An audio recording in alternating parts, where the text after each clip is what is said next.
Here is a nightmare. This will be the only nightmare.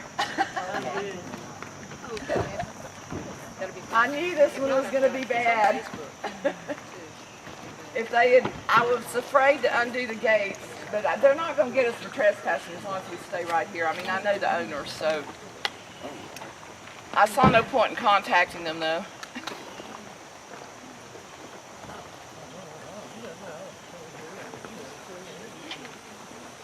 I'm waiting on a couple of folks. Who am I waiting on? All right, I'm going to go ahead with the little talk on Osceola Lake in here.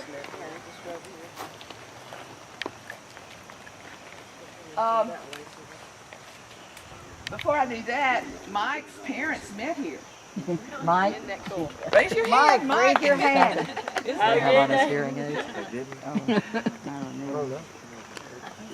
1941. Here they come.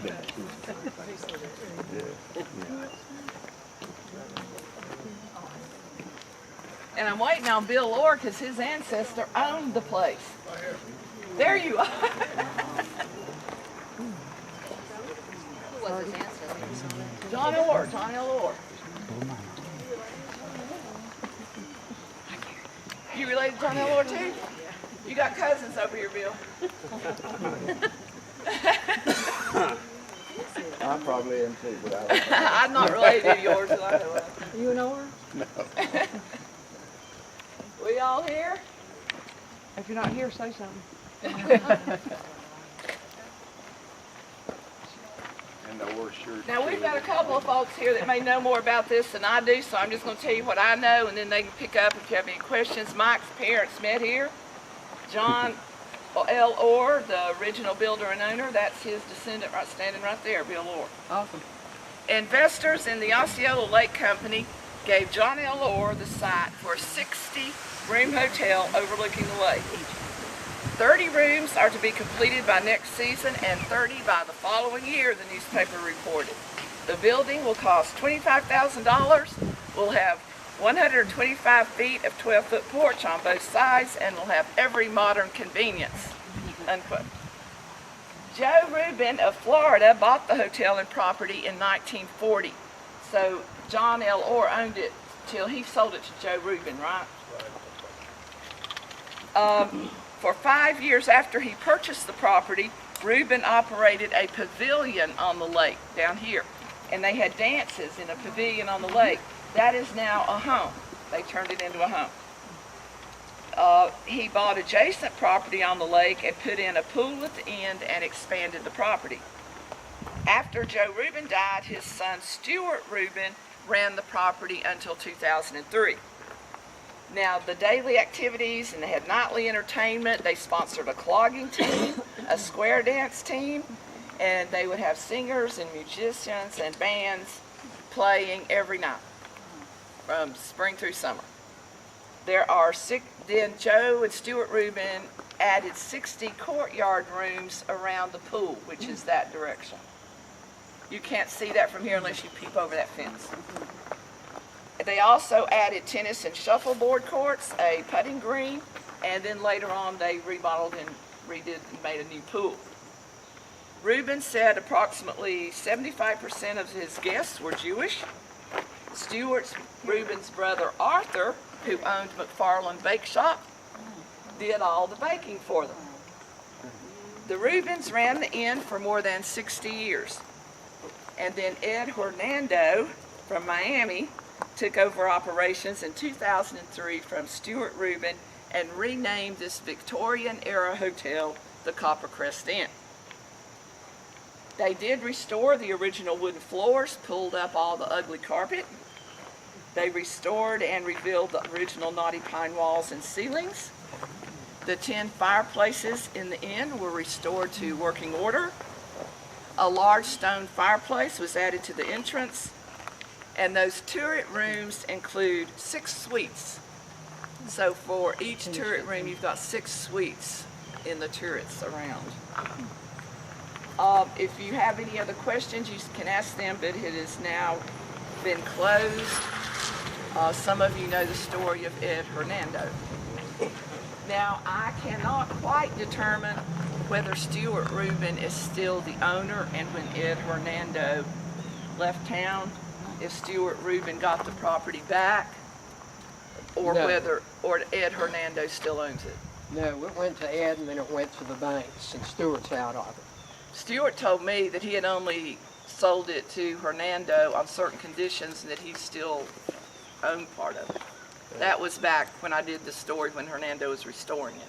So I'm not sure. You're sure Stuart still? Well, that's what he told me at least, that Okay. Ed's the one who got stuck. What is the story of Ed Hernando? I don't think that would be appropriate for me to talk about that. How much are they asking for that? I will tell you privately sometime, but I just don't I know. think I should Okay. do that on a tour. What was the year on that, when the Orrs built the hotel? They started building in 1908, at 1909, wasn't it? I'm not sure.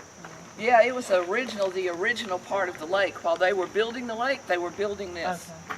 So this opened at the same time when they opened that lake in 1909, they opened this hotel. Do you know if there's public canoe access on the lake? They still have canoe access, they still have lake frontage.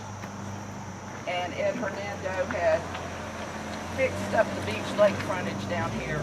That's part of what he was doing. So non-owners can go and drop a canoe in? Oh, I thought you meant the hotel part. Who knows about the lake? I know you can fish along the lake. Probably drop a canoe in. Yeah. Some places that's not marked. Who knows where the public access to Osceola Lake is? It used to be right near the dam. On the, if you go back and right past the dam, there used to be a little pull-off and you could put in there, but whether or not it still is or not, I don't know. There used to be a lot of fishing right in there and below the dam. Local people fish all along the lake all the time. I'm just not real sure about the boat. I think officially it is all private property and it's not open to the public, but in reality people do. The property is currently for sale? Yes, well, it's in, the bank foreclosed on it, correct? That's my understanding. I think the bank foreclosed on it. The person that was buying it owed quite a bit of money to a lot of people. And so I think the bank probably foreclosed on it. But I'm not really sure if Reuben kept an interest in it, but you're saying he didn't. What he told me. We had a drink in the bar in 2007 July, and it was beautiful. I'm surprised, we didn't even know it had closed. What year did it close? I'm not. Terry Ruskin. At least a couple years ago. At least a couple years ago. This place has been vacant for at least 2 years.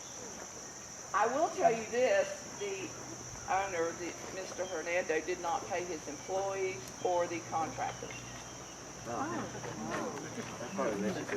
I was in it right after they remodeled it, and they had done some beautiful work. But I can tell you that the very top up there where the dormers are, that third floor, whatever, is creepy. And I don't know if they had done it or not, but me and the other guy that was with me, we both felt like it was haunted. I was up in those turret rooms when I did this story on the Kinda looked remodeling, haunted. and it was just beautiful. They had the original crawfoot tubs. Yeah, It was beautiful. so pretty in those spots.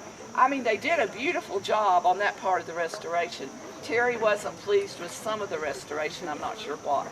But what I saw in there was absolutely gorgeous. It was gorgeous. Yeah.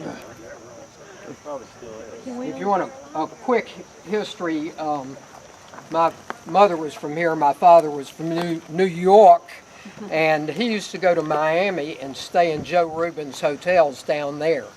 And in '40, when Joe Rubin bought this, he told my father that he was going to open a Catskill-style Jewish resort here and have, the musicians and comedians and all that thing, and invited my father to come.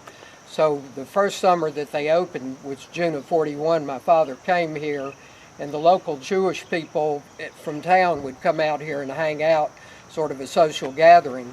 So my father met my mother, and 6 months later they were married.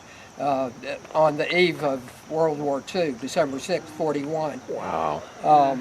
But we had sort of carte Wow. blanche because they were friends. We would come out here. The original swimming pool was just past where that fence is, and the building, you can see the top of it there, is where they would have the entertainment. Yeah, they had dance and stuff there. And down they in had that kosher roof. meals that we would eat in there all the time. So we've got a lot of history here. He told me they did ethnic cooking and regular cooking, you know, but they did a lot of Jewish ethnic cooking. And Arthur Rubin was the brother of Stewart, and he was the founder and owner of McFarland's Bakery, so you can imagine how great the food was. So. Too bad we don't still have them here. It wouldn't be like it is. But if you, I don't know if you can peek through that fence or over it, but they did put a new pool sort of to the right. Yeah. And so you can kind of see the addition of the courtyard rooms around that pool. They're the more pool is not there 1940, 50 type stuff. I didn't think it was But either. this part's what's so pretty. I can imagine the music and the moon overhead and people sitting around the pool, just enjoying it, having a drink.